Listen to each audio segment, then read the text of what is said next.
서울 강남의 집값이 천정부지로 뛰어오르는 것은 어제 오늘 일이 아닙니다. 상승 요인은 여러 가지가 있겠지만 그 중에서도 맹모삼천지교를 가슴에 아로새긴 한국의 많은 어머니들의 교육열도 한몫을 당당히 한다고 합니다. 자식의 교육을 위해서 라면 땡빚을 내서라도 좁아터진 강남의 아파트로 이사하기를 주저하지 않습니다. 한국의 어머니들은 너무도 당연히 자녀의 교육을 위해서라면 모든 희생을 감수해야 한다고 생각합니다. 과연 그럴까요? 자식을 위해 모든 것을 희생하고 자기 개발마저 포기해버린 어머니가 과연 현명한 어머니일까요? 성장한 자식이 그런 어머니를 볼 때 과연 좋은 어머니였다고 생각해 줄까요? 신사임당을 모르는 사람은 없을 것입니다. 신사임당은 16세기 사람으로 사임당이라는 칭호는 고대 중국의 현모양처로 알려진 주나라 문왕의 어머니인 태임을 계승했다는 의미에서 붙여진 것입니다. 한국 현모양처의 대명사로 그녀는 오랫동안 군림해왔습니다.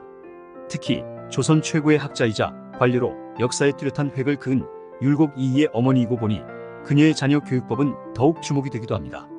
율곡 이이쯤 되는 아들을 두었으면 그녀의 교육열이나 자기 희생은 진정 강렬하였을 것이라고 쉽게 생각할 수 있습니다. 게다가 신사임당의 남편 이원수가 그다지 뚜렷한 족적을 남긴 사람이 아니고 보니 아들 율곡 이이에게 매달려 죽자 사자 너만이라도 훌륭한 사람이 되어야 하느니라 강요하였을지도 모른다는 생각이 들기도 합니다. 그리고 율곡 이이에게 좋은 스승을 만나게 해주기 위해서 한양의 교육요지에 집을 구해서 독선생을 모셔놓고 공부를 시켰을 것 같기도 하지만 실제는 그렇지 않았습니다. 신사임당은 사남 삼녀의 자식을 모두 강릉의 친정에서 낳았고 친정에 더부살이하며 자식들을 길렀습니다. 남편 이원수는 과거 응시생으로 아내와 자식을 처가에 맡겨둔 채 서울에서 기거하였습니다. 아버지도 부재 중인 상태에서 외가의 눈치를 보며 한양에 비해 현격히 떨어졌을 것이 분명한 강릉의 교육환경 속에서도 사임당의 7자녀는 무럭무럭 자라 모두 조선 최고의 선비, 당대 최고의 현숙한 부인이 되었습니다. 비결이 무엇일까요? 강릉의 바다와 자연이 사임당의 7자녀들을 키운 것일까요? 그런 것도 있을 것입니다. 격식과 체면을 차리는 한양의 양반 생활에 비해 비교적 자유로운 강릉의 생활이 어린아이들에게 정서적인 토양이 되었을지도 모를 일입니다. 그와 더불어 빼놓을 수 없는 것이 있습니다. 바로 현명한 어머니 신사임당의 존재가 있었기 때문이었습니다. 신사임당은 자식과 남편을 자연스럽게 방목하면서도 스스로의 삶에서 참다운 모범을 보였습니다. 그녀 스스로가 부모에게 더할 나위 없는 효녀였고 언제나 올바른 행동을 보여주었으며 여성이라는 굴레에 속박당하지 않고 책을 곁에서 놓지 않았습니다. 실제 생활에서 학문을 닦는 모습을 자연스럽게 보여주는 것이 바로 그녀의 7자녀들에게는 배움 그 자체였던 것입니다. 현모양처라는 이름에 그늘에 가리워져 신사임당이 뛰어난 화가였다는 사실은 그다지 많이 알려져 있지 않은 것 같습니다. 그러나 그녀는 조선 중기 화단에 뚜렷한 자기의 이름을 남긴 당당한 화가이자 조선 제1의 여류 화가였습니다. 7세부터 시작했던 그림 공부를 그녀는 결혼과 출산, 육아의 기간 동안에도 멈추지 않았습니다. 현재까지도 전해오는 신사임당의 그림을 보면 여성스러운 섬세함과 더불어 사물을 객관적이고 치밀하게 관찰하고 표현하는 점이 뛰어납니다.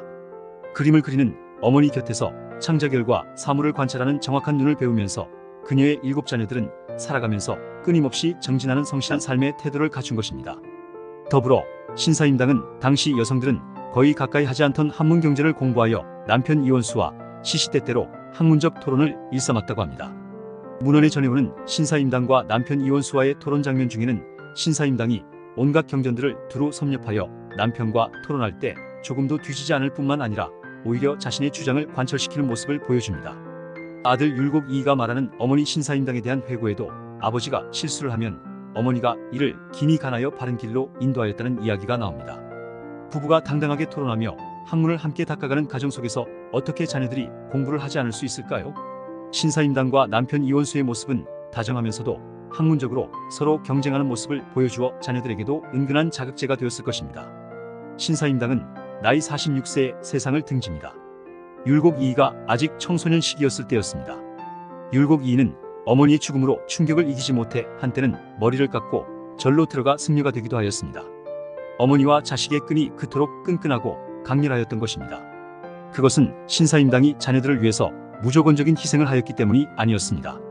신사임당과 그녀의 자녀들은 어머니와의 정서적 학문적 교감을 통해서 부모와 자식의 관계 이전에 인생의 스승이자 친구로서 서로를 거울 삼아 성장했던 것입니다.